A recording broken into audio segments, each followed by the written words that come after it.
नमस्ते, सलाम और आप सभी को आकांक्षा का दिल से प्रणाम। मध्यम वर्गीय लोग, इनके बारे में कोई न सोचता है, न सोचेगा, ऐसा ही लग रहा है क्योंकि इस लॉकडाउन से तो बहुत सारी चीज़ें हमें पता चल गई। कुछ लाइनें मुझे इतनी पसंद आई, मैंने सोचा कि आप सभी के साथ शेयर करूं, इन्हीं के बारे में है। तो शुरू करते हैं। ऐसा लग रहा है कि जैसे देश में सिर्फ मजदूर ही रहते हैं, बाकी क्या चांदी के चम्मच लेकर पैदा हुए हैं।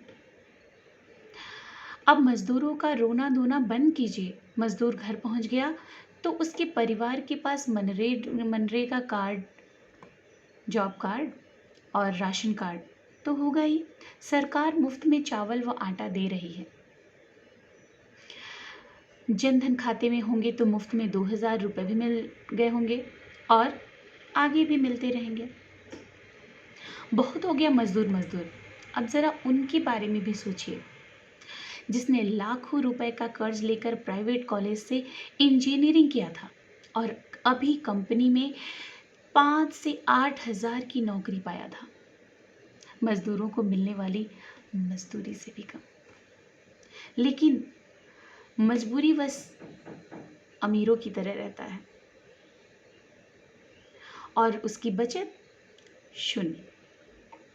जिसने अभी अभी नई वकालत शुरू की थी, 2-4 साल तक तो वैसे भी कोई केस नहीं मिलता। 2-4 साल के बाद 4-5 हज़ार रुपये महीना मिलना शुरू होता है, लेकिन मजबूरी बस। वो भी अपनी गरीबी का प्रदर्शन नहीं कर पाता। आगे 4-6 साल के बाद जब थोड़ी कमाई बढ़ती है, 10-15 हज़ार होती है, तो भी लोन लेकर कार खरीदने की मजबूरी आ जाती है। बड़ा आदमी दिखने की मजबूरी तो होती है। अब कार की किस्त भी तो भरना है। उसके बारे में भी सोचिए, जो सेल्समैन एरिया मैनेजर का तगला लिए घूमता है। बंदे को भले ही 8 हज़ार रुपये महीना मिले, लेकिन कभी भी अपनी गरीबी का प्रदर्शन नहीं करता, नहीं किया। और उसके बारे में भी सोचिए, जो बीमा एजेंट, सेल्स एजेंट बना मुस्कुराते हुए घूमता फिरता है। आप कार की एजेंसी पहुंचते नहीं कि कार के लोन दिलाने से लेकर कार की डिलीवरी दिलाने तक के लिए मुस्कुराते हुए साफ सुथरे कपड़े में आपके सामने हाजिर। बदले में कोई कुछ हज़ार रुपए, लेकिन अपनी गरीबी का रोना नहीं रोता, आत्मसम्मान के साथ रहता है। मैंने संघर्ष करते हुए वकील, इंजीनियर, पत्रकार, एजेंट, सेल्समैन, छोटे मंझोले दुकान वाले, कलर बाबू, स्कूली मास्टर साहब, धोबी, सलून वाले आदि देखे हैं। अंदर भले ही चड्डी बनियान फटी हो, मगर अपनी गरीबी का प्रदर्शन नहीं करते। और इनके पास न तो मुफ्त में चावल पाने वाला राशन कार्ड है, न ही जनधन का खाता, यहाँ तक कि गैस की सब्सिडी भी छोड़ चुके हैं। ऊपर से मोटरसाइकिल की किस्त या कार की किस्त ब्याज सहित देना है। बेटी बेटा का कि 1 माह की फीस बिना स्कूल भेजे ही इतना देना है,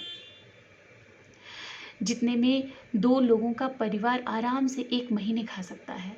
परंतु गरीबी का प्रदर्शन न करने की उनकी आदत ने उसे सरकारी स्कूल से लेकर सरकारी अस्पताल तक से दूर कर दिया है। ऐसे ही typist, steno, receptionist, office boy जैसे लोगों का वर्ग है।